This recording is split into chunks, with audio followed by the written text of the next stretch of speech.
Oi, galera! Meu nome é Ana e hoje vamos falar sobre um assunto muito legal. Calorimetria. Você sabe o que é isso? Calorimetria é a área da física que estuda a troca de calor entre corpos. Atenção, atenção! Quando falamos de calorimetria, é muito importante sabermos a diferença entre temperatura e calor.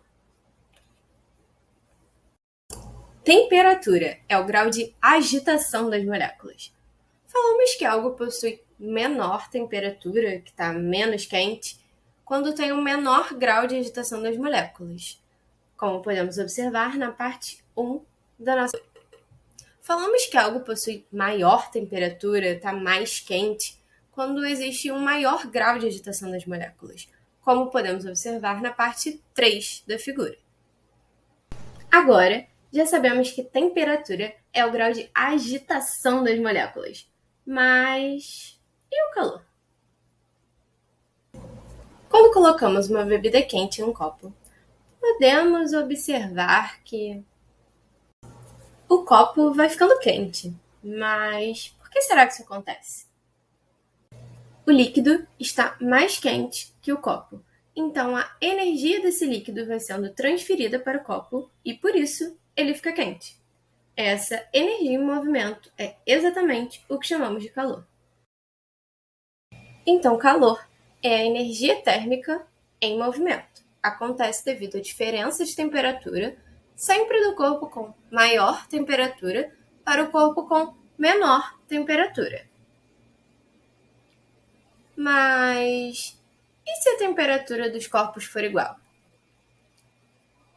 Bom, nesse caso, não há fluxo de calor. Só há fluxo de calor quando há diferença de temperatura. Agora é o momento mais esperado. Vamos falar de cálculos.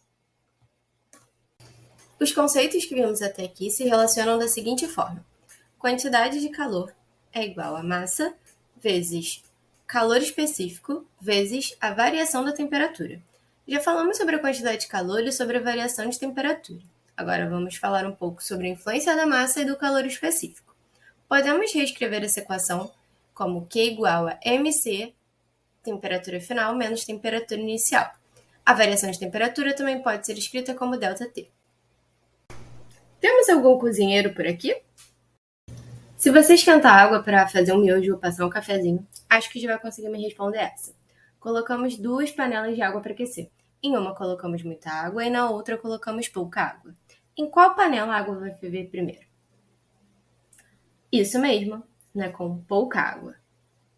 Com isso, já sabemos como a massa influencia na quantidade de calor. Quanto maior a massa, maior será a quantidade de calor necessária. Calor específico. Não é um termo que usamos no nosso cotidiano, mas acredito que o calor específico ajuda vocês a tomarem decisões que nem percebem. Vem comigo! Em uma tarde ensolarada, você está caminhando pelo parque quando vê um banco de madeira e um banco de ferro. Em qual desses bancos você sentaria? Qual você acha que estaria mais quente? Em um outro passeio, você precisa caminhar por esse cenário. Você andaria na faixa de areia ou na faixa de água? Qual você acha que estaria mais quente? E como o calor específico influencia nessas decisões? Bom, ele é a energia necessária para que 1 grama de determinada substância aumente sua temperatura em 1 grau Celsius. O calor específico da madeira, por exemplo, é 0,3 caloria por grau Celsius.